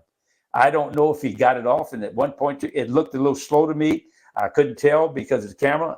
Normally it's at 7 yards, sometimes it's at 8, depending on the coach and the protection of the cup. You try to keep the integrity of the cup. And we'll talk about that later on. The also thing that you do, you create a cup, meaning that your guard's a little deeper, your tackle's a little deeper, then your tight end's a little deeper than the wingback. So you basically have like an arch and the kicker and the holder inside that arch. So I don't know what the get off time was. I do know this when Coach McMahon, because he and I talked an awful lot when he was at LSU, and because I coached his son at St. Charles Catholic, we talked special teams an awful lot. I think it was one of the best in the country, and we all talked about the wing backs and what they do. Well, at that particular time, now when you say a PAT, and everybody say, well, why didn't you go for 2? But this is a PAT.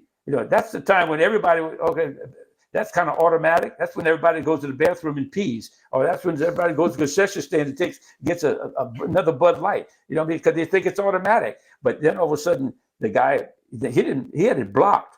A lot of times, the block comes from the middle, what they call the apex. In other words, what's the apex, Coach? Apex is where the ball is going to cross right through the uprights. So that's where you put your taller guys. They push and they jump.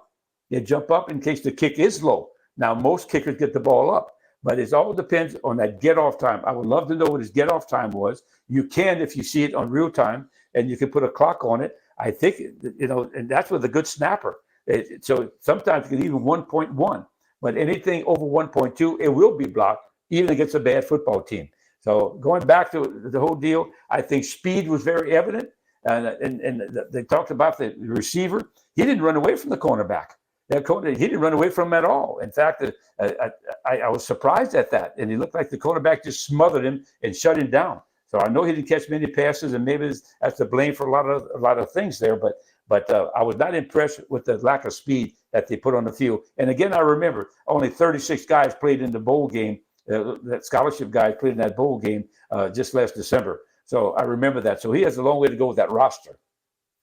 Yeah, I would agree. But also, 11 of 17, coach, on third down. There's no excuse. There's no excuse. And the main issue I have is you're out there running cover 0, cover 1, showing blitz. They didn't show blitz and back out of it many times, if at all. And the same routes were open. You're running cover 0, cover 1, trying to get pressure on the quarterback. It's not there, and when it is, you're not tackling. Shoulder tackling, not wrapping up, not finishing tackles. That's not the way you play football at that level. So those types of mistakes, not just on the players, but the coaching. You see the underneath routes of what they're hitting. Slants, curls, hitches, and you're making no attempt to adjust. That's an issue. You have to find a way to realize what your personnel is and make an adjustment. And I don't think they did that, especially on third down when they're going 5 wide. I got to say this, as far as the punt returner and the punt returner himself. I don't know the kid, but as you know, it's hard to find. You go in every team of 85 scholarship guys, you can't find 3. I don't care who they are. You can't find 3 guys that can field punts nowadays. I mean, you can find a number of them that can do the kickoffs, but they don't want to do the punt thing. The ball is different up there in the air. It spirals. The nose is up. It's going to carry. The nose is or fall straight down, or it knuckles. In that particular case, there were 2 rugby punts. They weren't extremely high, but it's all about the technique. Now, what he does, and what I always taught my player, 1, you keep your elbows higher.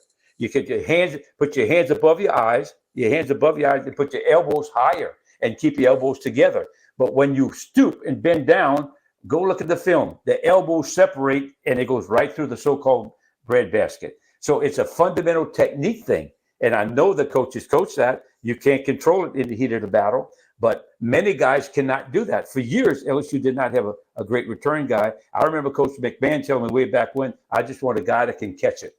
His return yards is dismal. In fact, in the NFL, the average return yards is 7.8.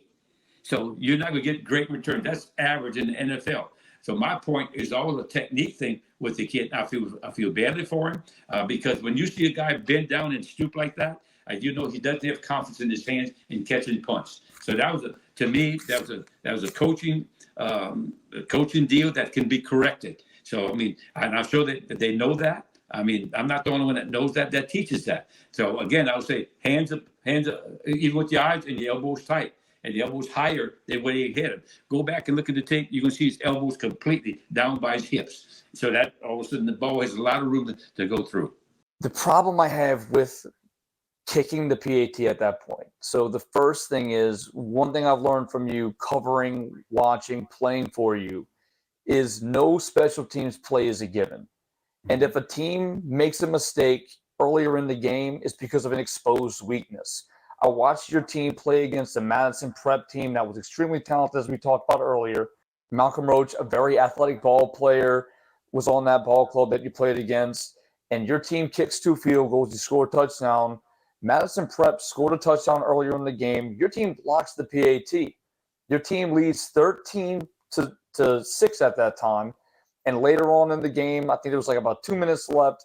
Madison Prep scores. We're waiting for the extra point. And I'm thinking to myself, I know if they go out there with the field goal unit, their PAT is going to be blocked because you clearly have exposed the weakness of theirs. Sure enough, they send out the PAT unit, and I could have all but told you what was going to happen. And I did. I had a radio broadcast for that game. I said it was going to be blocked. Your team wins 13-12. And it's the same sense that I have here. So you already have a blocked field goal in this game, which means you have an exposed weakness. Your team has no business being in this game at this point. You drove 99 yards down the field because the other team decided to pitch the ball on the 1-yard line. So you're in a position that shouldn't happen. Not to mention, you get down inside. The other team gives you a timeout when you have to snap the ball with 1 second left. And now you have to come to you somehow score a touchdown. Well, you have the chance to end the game on your terms. With the new rules of overtime, you now have the option to go to 2-point shootout, and there's so much wishy-washy. It's basically luck. Do I call the right play at the right time? It's not even a sustained series or even 25 yards worth. It's down to 1 play. Well, with time expired, with the score down 1 point, it is that situation. The only difference is you have the chance to end the game on your terms. And I know there's other teams that did it and failed, but at least they gave themselves an opportunity to be successful. The play that Appalachian State had was perfect. Right. Was that let me take my take on this. As a coach, everybody works on 2-point plays, and there are several, especially now with the way the playoff is. They go after the third when they go to the playoff, the 2-point play shootout. But I've always felt, and I lost the ball game when I was at Luster years ago. I went for 2 because I didn't feel like we can stop the team. But after thinking about it, and we did make it, and we had a 2-point play nobody had ever seen before, but we didn't execute it. In fact, let me tell you what happened. They had 10 men on the field.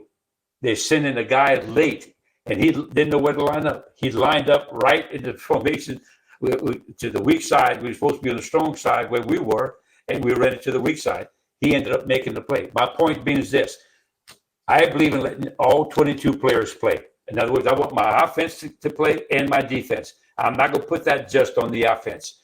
If we're going to lose the ball game, I want my defense to have a hand in it. So I'm not just going to bank everything on one play because one, it could be a bad throw. Somebody could drop a pass, could be a sack, could be a lot of things that could take place in one play. So you're putting everything on one play. I want my defense to get a chance to play out there. They might cause a turnover, something like that. They might stop them, and then we know exactly where we are. So I've changed my philosophy on that at one time, and we discussed this as a staff. We have a coaching meeting before every ball game. We would always discuss, okay, guys, overtime, what are we doing? Are we going for 2? Or we let the defense, and almost every coach said, hey, let's let the defense play also, because we might have a chance to stop these people. So my take is let's let all 22 get part of it and not just to base the whole game. I've just played for 60 minutes, and I want to make sure that I get all 22 a chance in this thing, and not just one guy that becomes the scoundrel in this thing. Whether it's the quarterback, the running back, offensive line, no. But you get a chance to play defense, you have nothing to say if we don't win the football game. So that's my take on it, Jason. Let's let everybody play and be a part of this thing. Because look, 2-point plays from where they are, it's hard. It's not as easy as it looks. As many as you see successful, you're going to see twice as many unsuccessful. We definitely saw that happen this weekend as well. As we mentioned, with the Appalachian State play, perfect play call, just not executed as well as they could have, and that could have meant a lot of alleviation at the end of that game. Let's go ahead and look at, or discuss, I should say, the new 12-team playoff. Coach, are you in favor of the new 12-team playoff and, the way it's going to be set up? Oh, Jason, I love it. I've been a proponent of that for a long time. There's been a couple of articles written by sports writers about sports. I've always been a proponent. The other division used to do 16 teams. I thought it was phenomenal because now you reward a team for playing in a tough schedule, a tough conference. I understand that this 6 automatic team, but my goodness, if you stump your toe and you get beat, if you go into Alabama and they beat you, you go to Ohio State and they beat you and only have 1 loss, you're still a pretty good football team. So you should have an opportunity, especially if you have an injury early in the year. Well, I get another player back. It makes me a better football team, and we start getting on the roll. I think you need to be rewarded for that. Listen, this thing will dwarf the Super Bowl. It will be bigger than the Super Bowl. I always thought you could incorporate it with 8 teams and make every 4 bowl games, and then go to 2 bowl games, then the big game. So I think in every one of those is the bowl game. This is the sugar, this is the orange, whatever they are. But I think it's an excellent idea. I'm telling you, it's going to have more interest there because right now, for instance, when you get in high school football, Louisiana has something called the power ranking system. I had coaches call from out of state wanted to know how we did that. They thought it was a phenomenal idea to have a power ranking system within our state. And when you get in the playoffs, man, we lived. I know in high school when I was at St. Charles, the Luster, the Jack, you lived to go in the playoffs as a high school coach, and that's what you work for. So this will give somebody an opportunity to play. And listen, 12 is going to be hard to decipher, but I don't care. In basketball, what's more exciting than March Madness? They have 64 teams. And who makes it? Teams that you never heard of before. But they can go back the next year in the off season and say, hey, we made it to the playoffs. They recruit off of that. They would recruit and say, man, listen, we made it to the Big 12 playoff, whatever they're going to call it, and say, so I'm going to recruit off of that, and I'm going to make a pile of money. And also, you're going to come to a winning program that's probably going to help that NIL stuff also. So I'm a big proponent of it. I will tell you this, Nathan, people don't know this. I was assistant coach at Tulane, and I was on the assistant coach committee in the NCAA and went to a couple of meetings. And there were two really renowned coaches in the room, and they were talking about playoffs back then. And they both stood up and said, no, the season is too long. It puts too much pressure on the head coaches to win. I remember them standing up and saying that. And I said, wait a minute now, there's pressure to win anyway, too. And it's not long because if you look, the kids are off of school. And they're off of school at that time when those playoffs are going on. So I love the whole concept of it, the idea. You watch and see how big this thing is going to become. I agree with the expansion. I think that is way overdue. And it's been in talks for so long. The one problem I have, and I'm not sure what number you settle on. So I think that's what a lot of people are. They're fine with the playoff. It's the number that they're concerned about. I think 8 is fine, and I even think 16 is fine. When you get to 12, you then have buys. Now, a lot of people would make the argument, and rightfully so. Well, don't those teams deserve a bye? And I agree. If you are the best teams in the country, you deserve a bye. However, in the current system that is going on, where a committee of 12 people are making the choice of which teams play where and who gets buys, when they are athletic directors, their bottom line, their dollar signs, their finances are funded by this product that they're putting on the field.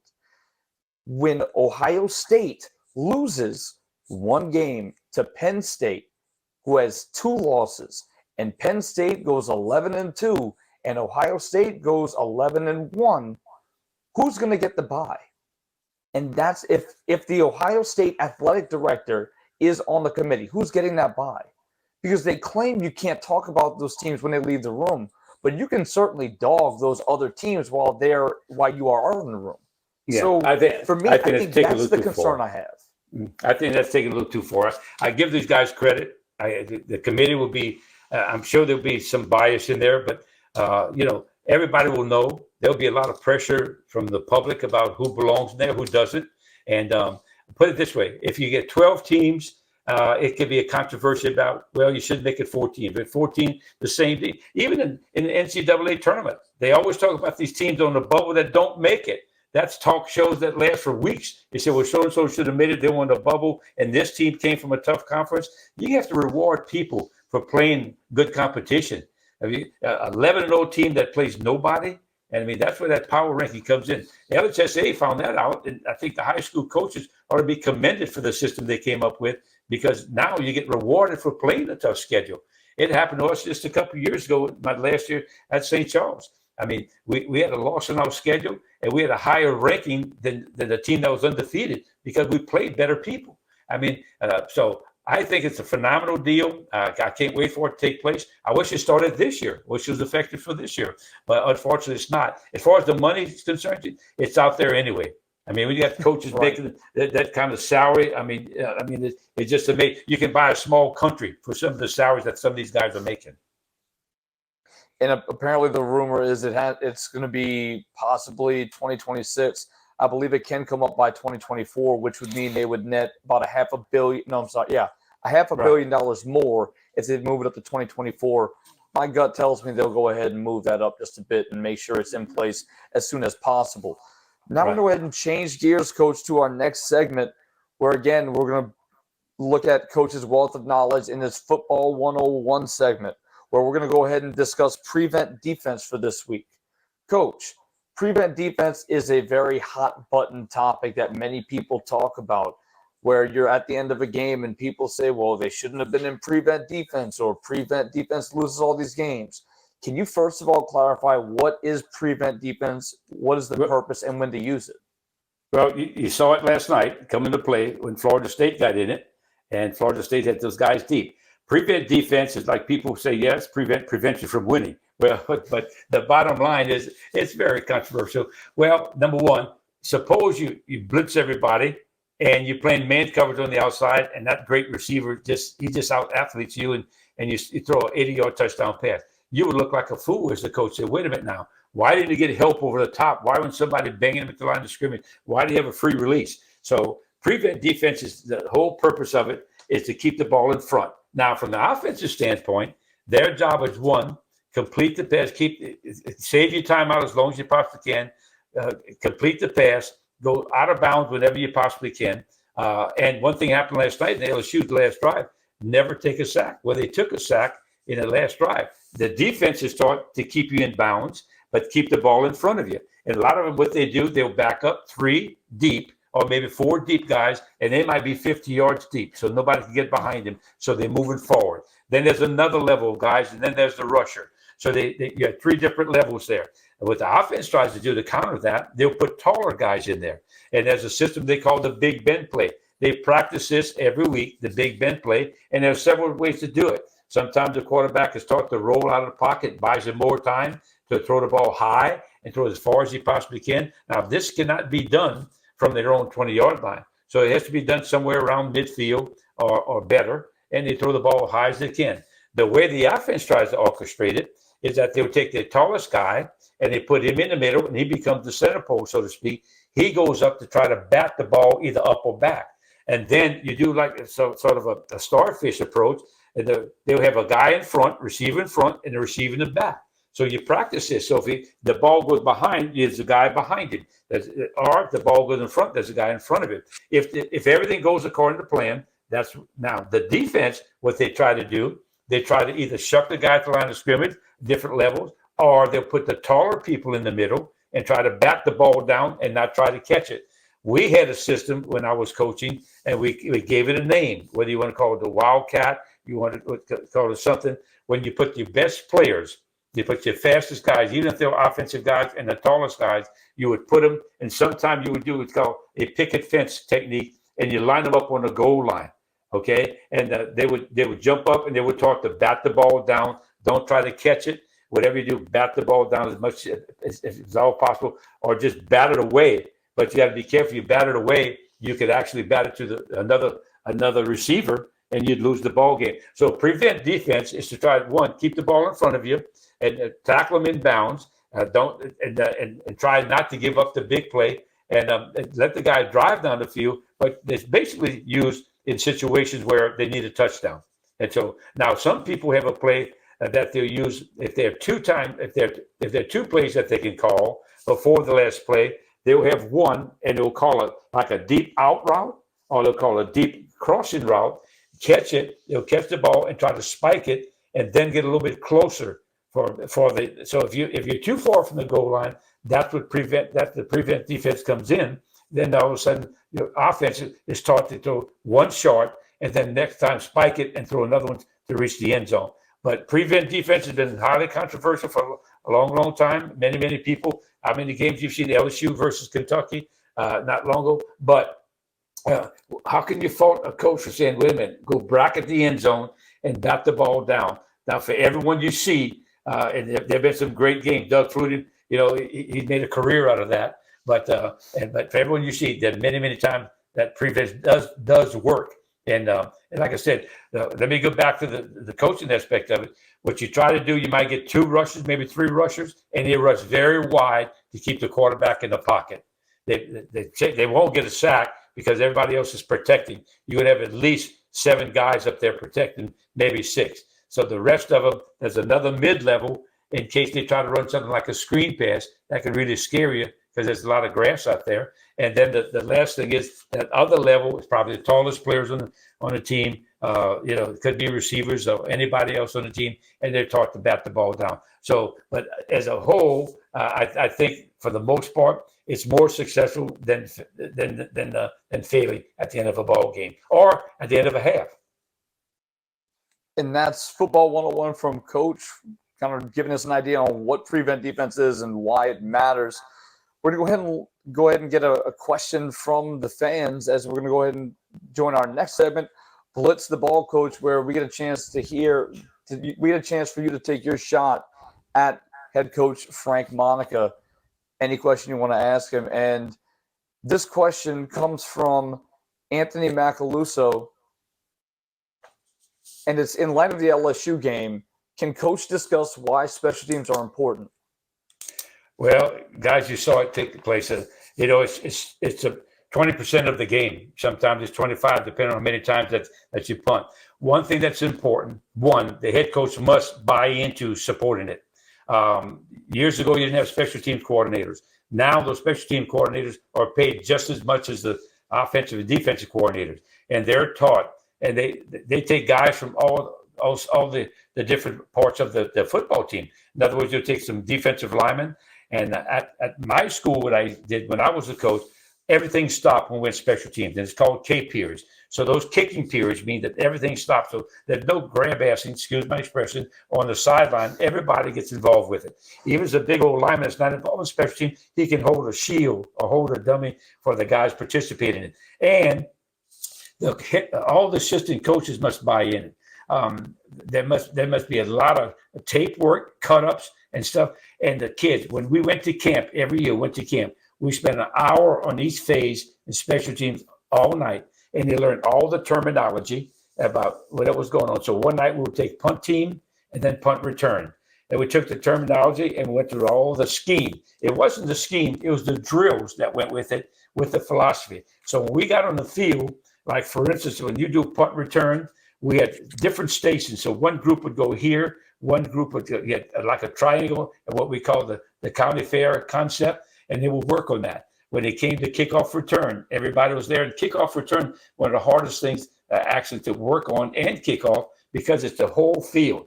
And so I think the emphasis must be, one, by the head coach. Two, it must be a lot of drill work, not just to do the scheme on the board, but do a lot of drill work. Many coaches do not, especially in high school. They go out the day before the ball game and they'll work on their special team, and it shows. The snapping, the hold, the execution of it. And I mean, just for instance, we used to teach the coach. I saw it in the LSU game the other night. One thing that I've always taught, you ask our kids, I asked them on the sideline that they say, guys, when a ball hits the ground on a punt, what's the average roll? And every one of them, and there were 7 guys, and some of them played 10 years ago, every one of them said, Coach, 17 yards. That's the average roll when the ball hits the ground, and they know that. That's why you want the punt returner to field the ball. You want him to field the ball, so you save that 17 yards, and sometimes it's more. So that's 2 first downs, so to speak. So the emphasis on special teams is so important, especially when you make the whole team buy in it, and you watch tape on it with the whole team. Because unfortunately, a lot of schools, they don't do that. Just the 11 guys on special teams, or 22 might be, they might be the only ones working, and everybody else is on the side doing something else. No, that's not the way. You have to emphasize it. And as I said before, that head coach must give that guy time on the field to practice it. Because I've been the special team coordinator on a major college level. And if that coach did not give you time to practice it, he expects execution. It's like the punt team. As soon as the punt team gets the punt block, everybody looks at the special team coach. But yet, he might have had people in there that were second teamers. That's the second thing I wanted to mention to you. Anthony, you're exactly right. Make sure you put your best players on it. Don't just put any slappy on it just to get a letter. That's not the object of it. It's a play. A special team is a play, and it's hard because you're involved in the whole field, the whole team. And I've seen so many games, even this weekend, won and lost because of special team. I mean, again, I bring up the LSU ball game. 2 muff punts, a blocked field goal, a blocked PAT, which is very, very simple. A wing back that didn't know what he was doing on the outside. I mean, you can teach that in 2 seconds about what he's supposed to do with that technique. So that's a technique thing. And as far as the kick and the kickers, you don't know how good that's all on them. You don't know how good they're going to be. But when it comes to your scheme and your team, that's something that's coaching, and that comes from the coach. And again, I can't emphasize that enough. It also really, really big. It helps you with what's called drive start average. Drive start average means where's the team taking the ball from. It all starts with the kickoff. If you kick them deep and they got a punt, you got a short field compared to a long field. And the old adage, if you got to go 80 yards, your chances of you scoring are 30-1. So the bottom line here is that if the special teams are all about field position, that they're all about maybe game breaks. You can have a big punt return, kickoff return. The most electric play in football is a big kickoff return. But there are a lot of people doing away with it. And what I mean by there's a lot of rules that are really trying to hurt the kicking game. And I can see the kicking game being null and void years from now, especially kickoffs. They've definitely done a lot to negate that kickoff from even happening at the college level. You can now fair catch it from anywhere between the end zone and the 25-yard line. You get the ball at the 25-yard line. So, as you mentioned, they've made many attempts to try to negate it. But to your point about emphasizing special teams, those who don't know, coach would make like you said, make everybody participate in special teams every single day. You focus on a different phase throughout practice. And it was made to be known it was important. And the coach's quote was always, special teams are for special people. And that was preached constantly. It hung up in the locker room. So if you played for Coach Monarch, you've definitely heard that term, if not on a daily basis, on a pretty regular basis, I would say. Let's go ahead and turn our attention to Coach's historic Hall of Fame career and some of the memories he's made along the way in our Thanks for the Memories segment. Coach, today we want to focus on your 2011 St. Charles championship run, where we even kind of discussed it. That's your only 15-0 championship run that you had in your coaching career. Yes, that's the only time we went 15-0. I think when we won in 78 and 75 at Lutcher, had a 13-0 at Riverside Academy. But we didn't play 15 games there.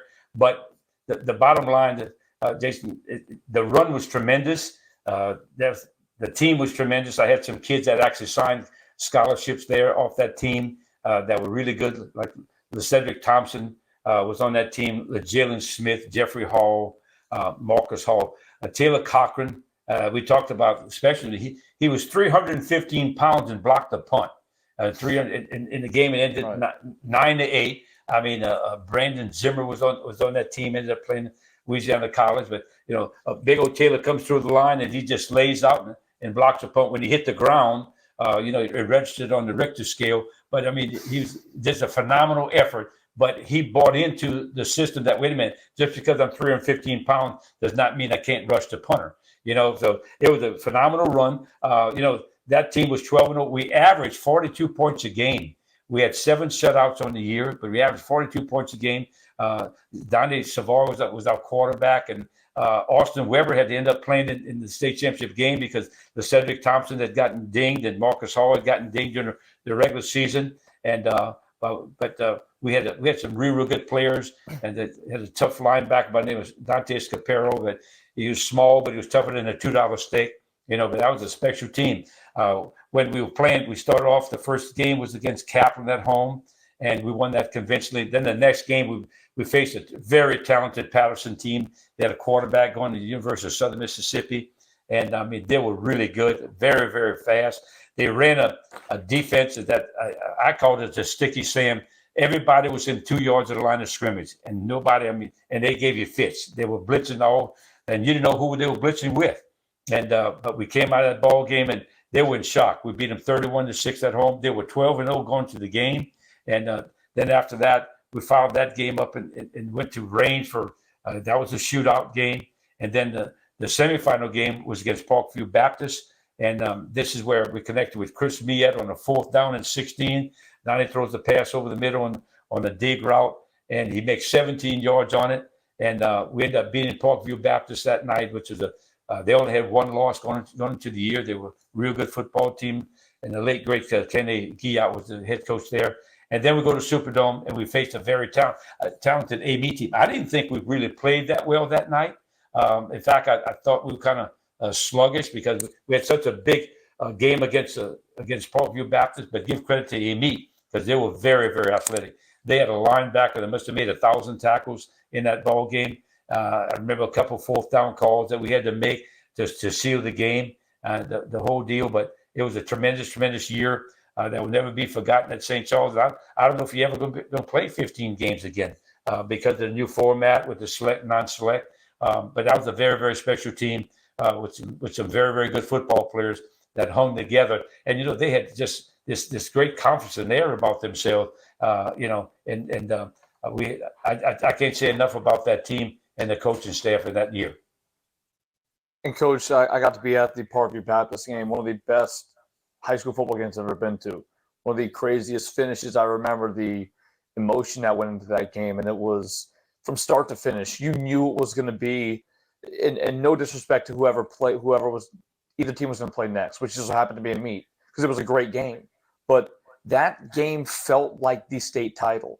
And maybe to your point, that's why the team might not have come out as sharp or fresh the next week, but your team battled so much adversity that season with all these injuries, to where you had guys, Lezedrick Thompson was really roughed up and had to find a way to come back, and he could only run north and south. I remember hearing, and then you mentioned to me Marcus Hall was hurt, so you had to put Jeffrey Hall on the offense when he had moved to defensive back, even though he started his career at running back. And finding a way to win these tight games. Your team misses a PAT, I believe, in the dome, yes. and they have to hit a field goal and blocking a punt. But that's what St. Charles football has been since you had entered the program, is like we talked about last week: special teams, field position, make the other team beat you, turnover margin, and all of those things kind of came together for that magical run in 2011. And it was, again, 6 shutouts that season, which is unheard of. But that was a fun season to watch from the outside, or getting to cover, I should say, in that Parkview Baptist game, which is one of the best games I've been to. And I've been to some pretty good ones. Yeah. But it was a fun one to watch. That we also had good players. I mean, Luke Jackson was on that team, and he eventually went to Tulane after that. But, Jason, we alluded to this last week, is how that team, the turnover margin was plus 23. That's a tribute to the offense that they ran. The quarterback took care of the football, and the running backs protected the ball extremely well. And, we tell the quarterback, if it's not there, just don't force the throw. It's okay to punt. There's nothing wrong with punting. It's better than the alternative, which is a turnover. So it's okay, and turn it over to your defense and play the field position with you. And that's kind of been our trademark. And in fact, the game the other night, I'm watching St. Charles play the other night against Shaw, and they don't have gaudy stats, but the game ended up being a blowout because they played on a short field, played excellent special teams, and they didn't turn over the ball one time. So, I mean, that's the difference, and that's a great defense, and that's the difference in winning or lose. So those things still hold up over time. But that 2011 football team was very, very special from the standpoint of their attitude, and they didn't feel like anyone could beat them. And I'll wrap it up for the thanks for the memory segment. We're going to go ahead and move on. Again, we know Coach has laid it all on the line as a head coach, but let's see where he's laying his money down this week as we are in the lock of the week segment. And after Coach goes, I'm going to go ahead and make my pick. Coach, we're both technically 0 for 1, although I didn't make my pick on air. You said last week, don't bet on sentiment, and sure enough, you did, and I also said LSU would win and took the 2.5 points. So we both come out 0-1 losers in week number 1. Let's see if we can turn around our luck here in week 2. Coach, who do you have? Well, number 1, I really like Wisconsin. I don't know what the line is yet on the game. I look for it today, but I like Wisconsin versus Washington State. I think Wisconsin plays excellent defense. They're a hard-nosed football team. But this is what I'm going to do also, and I'm going to pick Florida. And I'm going to pick that as a parlay on the money line. So pick Wisconsin and Florida as a parlay. And I think that Coach now, the thing you have to watch with Florida, and I'm saying this, I'm betting Florida, but I have to say this, that after your highest highs, your lowest low. They were extremely high after that last victory. So you have to look for emotional letdown here, but I do think they're a better football team than Kentucky. Well, Coach snuck one in on me, so we can't really compare this week. I don't know if he's going to fill out a parlay. So that's a little bit I wish you'd have gave me a warning. But I'll tell you, I feel like this line is almost cheating, the one I found. And again, I don't love going after the big money games, the ones that everybody's talking about. I'm looking at UNC on the road, favored by 7 against Georgia State. Take UNC all day long. They didn't play very well against Appalachian State. I'm aware of that. They only won by 2 points.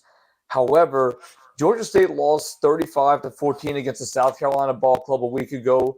UNC is going to come into this game feeling like they have something to prove after having played not pretty blah defensively and had that offensive firepower. I am taking UNC all day, favored by 7 points at Georgia State, and I feel like that is the easiest money. If the line stays at 7, that's the easiest money you're going to make this week. And that'll do it here for Jason. One correction I need to make. I said that Brooks and Jackson were my nephews. They're my grandchild. That means that they want more money. Okay, so I said that earlier in the broadcast, and I have to apologize to Jackson and Brooks. And that'll wrap things up here for this episode. You can follow us at the LBF Podcast on Twitter, Instagram, and TikTok. Look for our group, the Let's Be Frank Video Podcast on Facebook, where we try to post almost daily. And again, please go ahead and follow us. We try to provide you content and reach out, ask questions, be interactive, and we'd love for you to be a part of the show, as we've already had a few questions on thus far. And that'll wrap things up, Coach. Next week we have another week of football, some high school action. We're going to see how these local colleges stack up against the competition as they move forward. Some of them taking some losses and needing to build up. Some of them kind of riding high off of victories. But either way, a lot of great high school football. Go watch a game this Friday. There's a ton of great matchups, whether in New Orleans, River Parishes, wherever you are, go catch a game. There's too many out there to not go at least see one of these. It could be Lutcher versus St. Charles, or it could be one of those games in New Orleans. A ton of great matchups. So, again, any final thoughts before we head out, Coach? No, the final thought. Next week, I'm hoping that Jason, I can trying to get in touch with. I talked good friend of mine, Bobby Brister, to have him on the air as our guest host. And if not, we'll go with Lionel Washington and the guy who I coached previously. So stay tuned. It'll be one of those two. All right, so that'll do things from us. So for head coach Frank Monica, and also from Justin Thomas, I am Jason Duhe. And remember, let's lay ball on relay, let the good times roll.